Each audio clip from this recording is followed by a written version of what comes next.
yung paniniwala mo sa gagawin ng isang grupo. Pagka ikaw naniniwala sa kakayanan at alam mo yung pinagdaanan nila, it was but natural na sabihin na itong team na to was winning a gold medal. No less than a gold medal. Ang alam ko, mapapanalo na natin. Hindi ho sa pagbubuhat ng sariling bangko. Yun naman po ay calibrated. Hindi ho natin inalatsamba yun. Nakita na natin. And I felt at that point, kanina, yung game, nailabas na nung Jordan yung best game nila eh.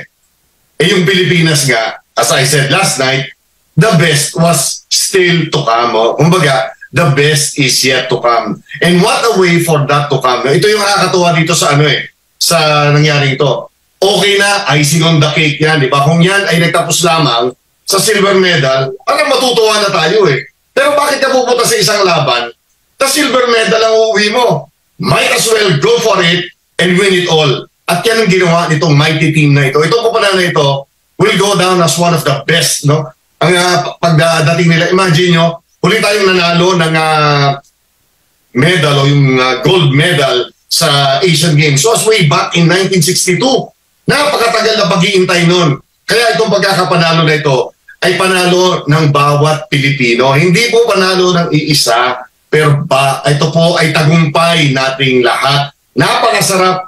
Parang ayaw mong matulog, di ba? Una-una, walang business itong team na ito being in the Asian Games. Kasi may mga tao nga doon sa Samahang Basketball ng Pilipinas who were leaning towards just not sending a team. Kasi ginawa ng Lebanon yun eh. If we did that, we'll end up as quitters. And you know that quitters don't win. Correct. Pero yung naniniwala, and ito,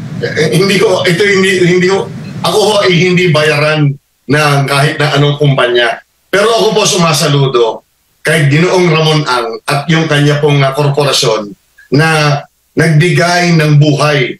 Nung lahat nakayuko, nung lahat ayaw nang mag-step forward, tumawag si Ramon Ang, si Don Ramon Ang, doon sa kanya pong tao na si Al Francis Chua. Yun nga po, sinabi niya, sabihin mo kay Team Cone, do this for country.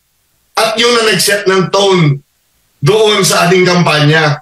Pag ang isang grupo, isang individual na pinagsama-sama mo, ay sinabihan mo, gawin mo to para sa bayan, kahit na bangin yan, kahit na yan ay tutukan mo ng baril, gagawin at gagawin niya ang lahat para manalo. And I think yun yung dynamics ng team na ito. We don't have to go to do sa mga X&Os kung paano yung pinanalo, iba pa yung coach, iba pa yung naturalized player natin. Hindi. Huwag natin ikumpara yung team na yun kasi yung team na yun, iba ang mission na yun. Itong team na ito, iba rin ang mission. Ang mission dito, clear, was to win the gold. Yung isang team, yung mga team na pinapadala natin dito, hindi klaro kung anong mission nila. They were sent to the competitions na hindi malinaw kung anong gagawin nila. Maglalaro lang ba sila? Mag-aaral lang ba sila? But this team knew that right from day one, it was gold or nothing. Yung sistema ba natin okay na ba? Or meron pang kailangan na pagtuunan ng pansin para mahanda sila?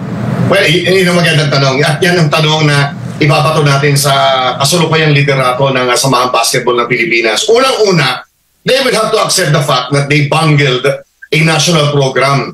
Itong nakita natin dito na gintong medalya, ito salvage operations ito. This was salvage operations. Wala na ito eh.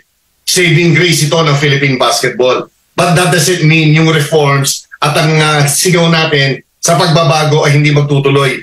Hindi uubra kung ito pa rin ang ipapadala natin ganitong sistema.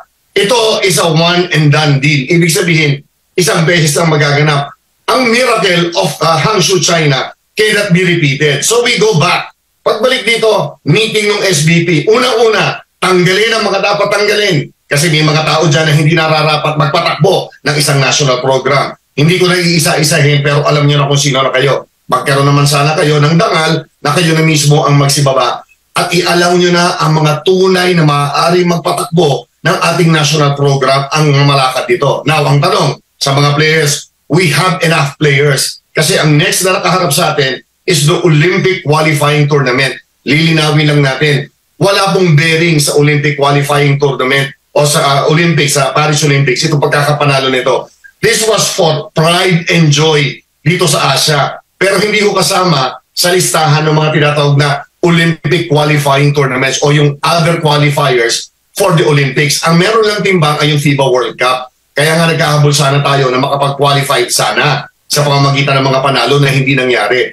Uulitin ko ha, ito pong Asian Games is for pride and joy. Now, pagbalik na pagbalik, ang pag-iisipan, may PBA pa karamihan ng mga players dito, PBA, nang ongoing yung mga malalaking mga liga natin sa collegiate, no? Pero papasok na yung Olympic qualifying tournaments kasi yan ay dapat mabuo yung mga maglalaro ng basketball sa Olympics, kailangan mabuo yan kasi Paris 2024, next year na ho yan, 11 months to go. So meron ng mga series na tinatawag na Olympic qualifying tournaments yan. May mga gagawin tayo dyan. Sinong ipadadala natin? At pinaka-importante, sino ang magko-coach? Kasi kailangan mag-decide na sila. Sino bang ilalagay nila dyan?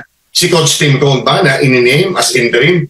At this point, I think ang logical is for him to continue kasi hindi pa rin naman perfect, no? Hindi pa perfecto yung sistema, no? Yung gagawin. Kasi the Olympic qualifying tournaments will be much steeper in terms of competition. Now, ano lang, regroup lang tayo. Enjoy. Ito muna tayo. Edmar, mas maganda para hindi ako mag-analysis paralysis dito. Let us savor the moment.